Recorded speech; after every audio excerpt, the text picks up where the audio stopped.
Muito bem, seja então muito bem-vindo e seja você muito bem-vinda a mais um episódio do Fincast. Eu sou o Thiago Feitosa e nesse episódio a gente vai bater um papo sobre a respeito, né? Ou não, um papo a respeito da queda da taxa de juros que aconteceu na semana passada. Não sei exatamente quando que você está ouvindo esse podcast, mas esse podcast está indo ao ar na semana que sucedeu a reunião do Copom no dia 31 de julho de 2019, e aí a taxa de juros caiu, e eu quero conversar com você uma coisa um pouco diferente do que a gente ouve aí no mercado, enfim, dos players comunicando.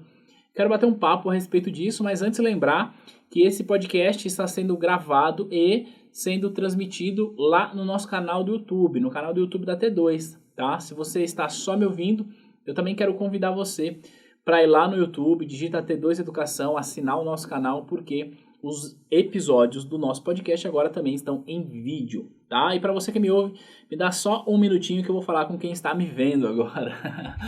Para você que está me assistindo aqui no YouTube, é importante falar, o Fincast é o podcast aqui da T2, que a gente está no ar com ele aí já na segunda temporada. Então tem bastante material para você ouvir, dá para ouvir no carro, na academia, no ônibus, onde quer que você esteja. Você pode ouvir no seu agregador, no Spotify, enfim, a gente está por lá, procura por Fincast, tá bom? Se você gosta dessa iniciativa, deixa aqui um joinha maroto para a gente continuar produzindo o podcast aqui para o nosso canal do YouTube também. Beleza? Vamos lá, dado o recado para você que me ouve e para você que está me assistindo. Hoje eu quero conversar a respeito da queda da taxa de juros, tá? A Selic caiu de 6,5% ao ano para 6%. E aí é aquele alvoroço, né? Meu Deus do céu, e agora? O que vai acontecer com a minha vida? O que vai acontecer com os meus clientes? A taxa de juros caiu. Ai, meu Deus, e agora? Os meus produtos de investimentos vão render menos. Bom, quero ter um papo um pouco mais profundo com você a respeito disso. Algo parecido com o que eu vou falar aqui, a gente publicou lá no nosso IGTV, portanto, fica aqui o convite para você seguir a T2 lá no Instagram, tá bom? Basicamente é o seguinte, quando a gente fala de taxa de juros Selic, a gente tem de ir além de uma visão micro ou além de uma visão pequena, que é pensar em rendimento de produtos de investimento. Isso não é algo que vale a gente discutir se a gente quer ser um país civilizado, e se você que me ouve quer de fato entender de como funciona o mercado financeiro, entender de economia, entender dos efeitos que isso tem no mercado, tá bom? Então uma coisa é fato, queda da taxa Selic, aqueles produtos de investimentos que tem como benchmark o DI, ele vai ter uma rentabilidade menor, ponto, tá? Então ele saiu lá de 6,4, que era o quanto que estava o DI, para 5,9 depois dessa mudança ao ano, tá? E se a gente for comparar com o resto do mundo, parece que a gente está começando a entrar num seleto grupo de países que tem taxa de juros civilizada, tá? Não é comum a gente ver mundo afora taxas acima de 10%. Não é comum a gente ver mundo afora taxas acima de 6, 7% ao ano, tá? Então, assim, a gente ainda tem uma taxa alta. Quando a gente olha para a taxa nominal versus o IPCA, a inflação, a gente vai perceber que a nossa taxa real está caindo, e isso é bom. Eu quero falar para você que isso é bom, mas com uma visão um pouco mais ampla do que pensar só em investimentos, tá? A gente vem saindo de uma crise que se arrasta aí por alguns anos, né? E esta crise, ela teve alguns motivadores. Entre os motivadores que essa crise teve, foi o abandono do tripé macroeconômico, ainda lá no governo Dilma, onde a meta de superávit primário foi simplesmente abandonada, né? A meta ficou aberta e aí a ex-presidente foi lá e dobrou a meta. Mas o fato é o seguinte, quando o governo abriu mão de seguir esse tripé macroeconômico, que, se você não sabe, o tripé macroeconômico é inflação controlada, superávit primário e câmbio flutuante. Então, esse é o tripé que faz com que as nossas contas fiscais andem civilizadamente. Então, o controle da inflação é dado pelas políticas monetárias, câmbio flutuante é o preço do dólar variando conforme oferta e demanda, e superávit primário, basicamente, é o governo procurar gastar menos do que ele arrecada. Basicamente é isso, tá? E aí a gente lá atrás abriu mão desse tripé, e aí o governo começou a gastar mais, inclusive causou o impeachment da ex-presidente, e desde então a gente vem saindo de uma crise aí que vem se alastrando com muitas pessoas desempregadas, com a queda na renda do brasileiro. Então eu quero conversar com você a respeito disso, a respeito de taxa de juros, o quanto isso impacta na vida dos brasileiros de um modo geral, o quanto pode impactar na sua vida e, claro, se você investe no mercado financeiro, ou se você também tem clientes, para que você saiba conversar com eles sobre isso, porque isso é muito importante. Olha só, vamos lá. O crescimento econômico de um país ou de uma região é dado pelo PIB, certo? O PIB é o quanto aquele país ou quanto aquela região foi capaz de gerar de riqueza, gerar riqueza. E aqui já fica um ponto importante, tá? O PIB é geração de riqueza, não tem nada a ver com estoque de riqueza. Porque tem gente que fala assim, nossa, a gente é um país rico, a gente tem não sei o quê. Não, a gente não é um país rico, tá? Se a gente for pegar o PIB per capita, que é a renda por cada um dos brasileiros, a gente vai perceber que a gente está num ranking bem longe. Mas o ponto é o seguinte, que para o PIB crescer, ou seja, para a gente gerar mais riqueza e a consequente melhora na qualidade de vida dos brasileiros, a gente precisa ter algumas variáveis. Variável número 1 é o consumo das famílias, isso é, se as famílias estão consumindo mais, a gente tende a promover o aumento do PIB. A variável número 2 é o investimento das empresas, isto é, se as empresas estão investindo mais, essas empresas estão gerando mais emprego, gerando renda, aumentando a renda das famílias, para que as famílias passam a consumir e por aí vai. A variável número 3 são os gastos do governo, tá?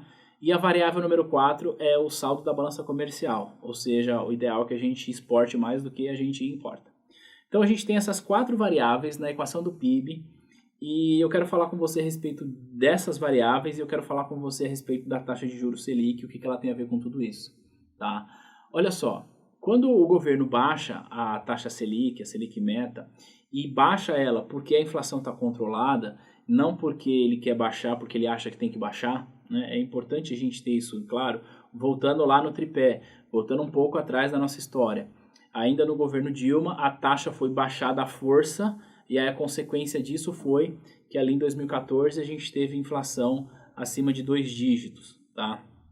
Então não estou aqui para falar mal da ex-presidente Dilma, estou aqui constatando um fato, tá bom? E aí, quando o governo baixa a taxa de juros porque a inflação está controlada, porque os níveis de consumo precisam ser estimulados, basicamente a gente pode dizer que esse governo, esse Banco Central, esse Copom, ele acabou reduzindo o custo do dinheiro. Não necessariamente para os consumidores, para nós, que vai lá para tomar dinheiro emprestado no banco, que aliás eu posso gravar um outro episódio para falar sobre taxa de juros ao consumidor. Mas, para as empresas, eu digo que ele baixou o custo do dinheiro para os bancos e para as empresas que captam recurso via mercado de capitais, ou seja, uma empresa quando está emitindo debêntures, por exemplo. E aí essa empresa, ela olha para esse cenário, taxa de juros baixa, e mais importante do que a taxa de juros baixa é a expectativa que essa taxa tem no curto e no médio prazo. Isso é o mais importante. Por quê? Se eu tenho uma taxa de juros baixa hoje, mas eu tenho uma expectativa de alta, eu, empresário, começo a olhar e falo, puxa, não faz sentido eu contrair uma dívida que é indexada à taxa de juros porque isso vai subir. Então eu prefiro não investir na minha empresa e deixar com que as coisas funcionem desse jeito, vamos ver como que as coisas vão se comportar à medida que as taxas de juros vão aumentando. Agora, se eu tenho uma expectativa de queda de taxa de juros, que é o nosso cenário atual, eu, empresário, começo a olhar e falo, opa, peraí, faz sentido eu tomar dinheiro emprestado agora do mercado, com uma taxa baixa, né, no caso de empresa aí, talvez um pouco mais do que 6% ao ano, isso via mercado de capitais, então, sei lá, 6, 7% ao ano, e com uma expectativa de queda, porque essa dívida vai ficar mais barata. Se essa minha dívida ficar mais barato, basicamente o que eu, empresa, vou fazer é o seguinte, eu vou captar mais recursos para poder investir na minha empresa. E ao fazer isso, esse investimento não vem sozinho, esta empresa precisa necessariamente pegar a grana para financiar o teu projeto e com isso ela vai acabar demandando por mão de obra. Isso, por consequência, contribui para a queda do desemprego. Então, olha só, eu diminuo a taxa de juros, certo? A Selic, faço com que as empresas tenham mais facilidade para investir e, com isso, eu já tenho uma mudança em uma variável do PIB, que é a variável de investimento. Só que quando essa empresa investe e que ela contrata funcionários, o que ela precisa fazer? Ela vai pagar o salário desses funcionários, portanto, ela contribui com a renda dos seus funcionários. E a renda dos seus funcionários está relacionado a consumo. Em outras palavras, quando o Copom baixa a taxa de juros, ele deixa o dinheiro mais barato para a empresa, ponto positivo para o Copom. Quando a empresa pega dinheiro emprestado do mercado com taxa de juros menores, ela investe e aí, portanto, aumenta a variável PIB, ok, segundo ponto positivo. Terceiro ponto positivo, quando ela aumenta, quando ela investe, ela precisa empregar pessoas e gerar renda para as pessoas e, portanto, as pessoas passam a consumir mais. Aqui a gente aumenta mais uma variável do PIB. E aí a gente começa a partir disso, ter uma expectativa de recuperação econômica, porque as empresas estão investindo mais, estão empregando mais. Ao empregar mais, as pessoas começam a consumir. E quando as pessoas consomem, você vai lá e compra qualquer produto, seja, sei lá, um arroz ou um celular, nisso tem imposto. E se tem imposto, aumenta a arrecadação do governo. E se aumenta a arrecadação do governo, o governo também pode gastar mais, claro, respeitando lá a meta de superávit primário. Dessa forma, a gente consegue mexer em 3 variáveis do PIB e, com isso, aumentar o crescimento econômico, recuperação econômica, geração de emprego, aumento de renda das pessoas, e aí a coisa começa a funcionar em um ritmo que seja mais desejável pela sociedade. Então a gente vem de uma crise com muitas pessoas desempregadas e agora com as reformas que o governo está propondo e com a queda da taxa de juros, a gente começa a enxergar uma luz no fim do túnel para que a gente consiga recuperação econômica e, portanto, aumento de renda das famílias e, portanto, a gente consegue aumento de geração de emprego e fazer com que as pessoas consigam ter uma renda, uma qualidade de vida melhor, porque agora elas têm renda. Então, eu quero trazer essa reflexão para você que me ouve e para você que me assiste, tá? Quando a gente está falando de queda da taxa de juros, é muito pequeno se a gente ficar só pensando em investimento, se a gente ficar pensando só em quanto que meu investimento vai render, porque era 100% do DI e agora, o que vai ser? Eu acho que essa é uma discussão muito pequena e a gente não precisa ficar nesse nível. A gente tem que entender que o crescimento econômico é bom para todo mundo. Para quem está desempregado e que vai conseguir emprego e para quem está investindo dinheiro. Porque aí, vamos falar sobre investimento. O investidor olhando para a queda da taxa de juros, ele começa a olhar e falar, opa, peraí, a taxa de juros está menor. Será que faz sentido eu pegar o meu dinheiro e deixar ele parado lá num banco ou comprando um título público para ganhar 6% ao ano? Será que não seria melhor eu pegar esse dinheiro e, sei lá, abrir uma padaria, ou investir numa outra empresa, ou me tornar sócio de uma empresa, ou ainda investir esse dinheiro em ações através da Bolsa de Valores?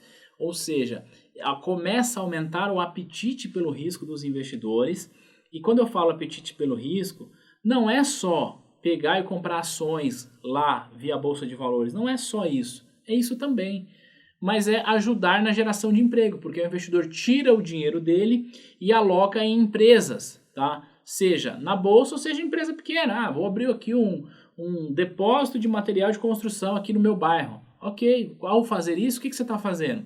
Você vai gerar emprego no seu depósito, você vai gerar emprego lá no seu fornecedor de material de construção, você vai facilitar a vida das pessoas ali do teu bairro e quando precisar comprar você vai estar lá para servir, ou seja, você começa a gerar mais valor para a sociedade em geração de emprego, em geração de renda também, tá bom? Então é importante a gente ter essa reflexão que é um pouco mais profunda do que simplesmente dizer, o investimento vai pagar menos, vai mesmo pagar menos, isso é um fato.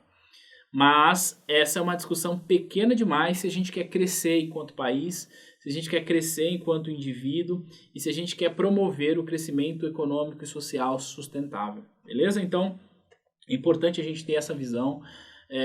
Eu espero que você tenha gostado dessa reflexão, desse nosso bate-papo.